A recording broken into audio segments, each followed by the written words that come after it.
All right, so let's remember where we left off last time. I'm going to finish up the lecture from last time. We had a couple slides left. We were going through a methodology for solving convection problems. At the moment, we're talking about external convection.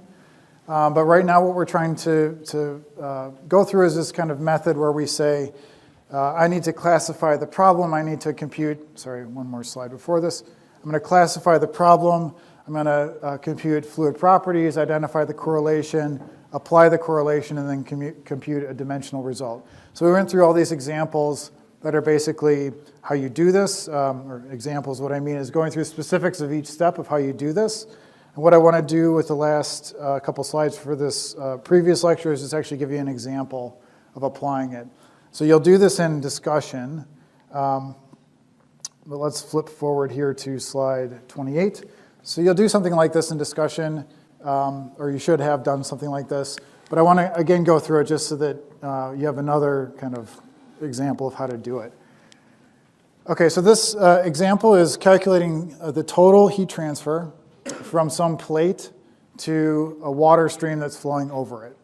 So pay attention to the wording here. This is important. Calculating the total heat transfer from the plate to the water. So we're going to first go through and let's classify this problem. We have all these different ways of classifying convection problems. So let's kind of run down the list of possibilities and come up with things that we think are important. So if I'm going to, let's say, classify what we have here, what's the first thing that I'm going to maybe look at? Well, it would be saying, what is the geometry that's involved here? Well, the geometry that's involved happens to be a flat plate. So flat plate, that's one characteristic. What are some other things? I guess, is this natural convection or is it forced convection? The velocity is being imposed on this plate, so we would call this forced convection. Forced convection. Is this internal or external flow? This would be external flow. There's no possibility of the boundary layers meeting. What else could we say about this? We are trying to identify something about the total heat transfer. So to me that, excuse me, to me that says I care about sort of the average of everything that's happening everywhere. I'm not asking you to compute like the local heat transfer, the local heat transfer coefficient at some point. I'm saying everywhere. So this would be asking for the average heat transfer coefficient. Let's see what else. If you look at this, it's a little hard to see, but I've called out the fact here that TS is uniform at 380 degrees Kelvin everywhere on this plate. So if we're looking for correlations, we probably should look for something that's isothermal, as opposed to a specified constant heat flux. All right, isothermal everywhere. Anything else I have? I think, we don't know yet what the flow type is. What I mean is we don't yet know whether this is laminar or turbulent, but it's conceivable that it could be either. So we need to maybe just make a note here, flow type, and we need to address that later. So I think we've gone through like most of the categories we identified last time. We say flat plate, external, forced convection, average heat transfer coefficient, isothermal. We don't know the flow type. So that's step one. We have like the categories. We have the big picture kind of laid out. All right, step two is going to be evaluate the fluid properties. So this one is probably the most straightforward. What we're doing here is we're just going to compute the film temperature. Right, in the film temperature, as we said last time.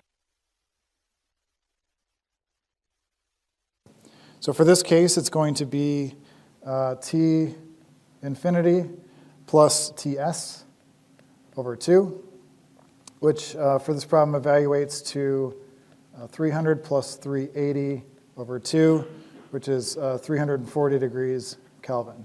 So this is the temperature that we're going to use to plug into E's to get density, conductivity, viscosity, specific heat, the things that we need for this problem. I've already done that, just so we don't have to watch me do it.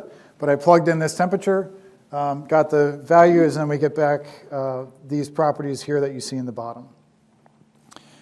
Okay, so at this point, we can probably evaluate the flow type, or we can at least get some information about whether this is laminar or turbulent flow. And how are we going to do that? Well, let's compute the position at which flow becomes turbulent. So remember this relationship, right? Reynolds critical is equal to rho times U infinity times X critical over mu.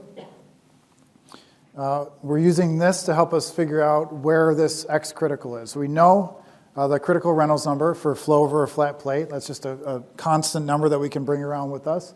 We have our fluid properties and the flow velocity, and so we can compute X critical. Once we do that, we can decide, okay, is this going to have to include turbulent flow or not? So doing this, we can solve this for X critical. That's equal to, so Reynolds critical is 5 times 10 to the 5th, times, let's see now, mu, so that's going to be 4.2 times 10 to the minus 4th Pascal seconds. That's from the lower left there.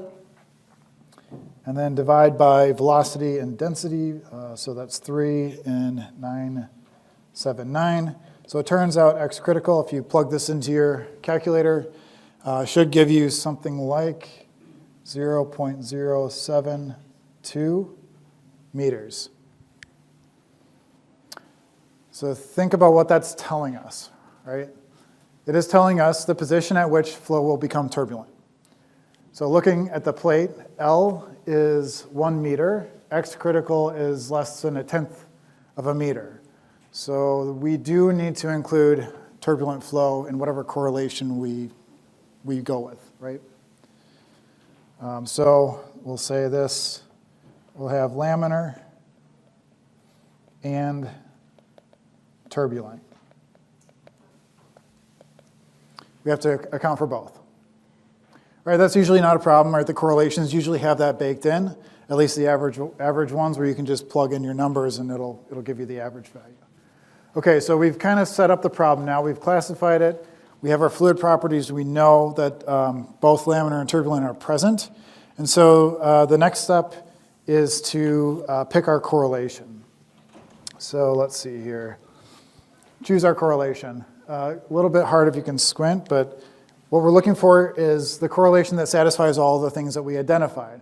So I pulled this out of the textbook. This is a summary of correlations for smooth isothermal flat plate. Isothermal is good. That's the one we wanted. If we wanted constant flux, you'd have to go to a different table. So then what are we looking for? I guess we're looking for, let's just highlight this here. So we have isothermal. That's good. We're looking for average. Right, so this column here. We're looking for a correlation that accounts for both laminar and turbulent flow. So down in this part down here.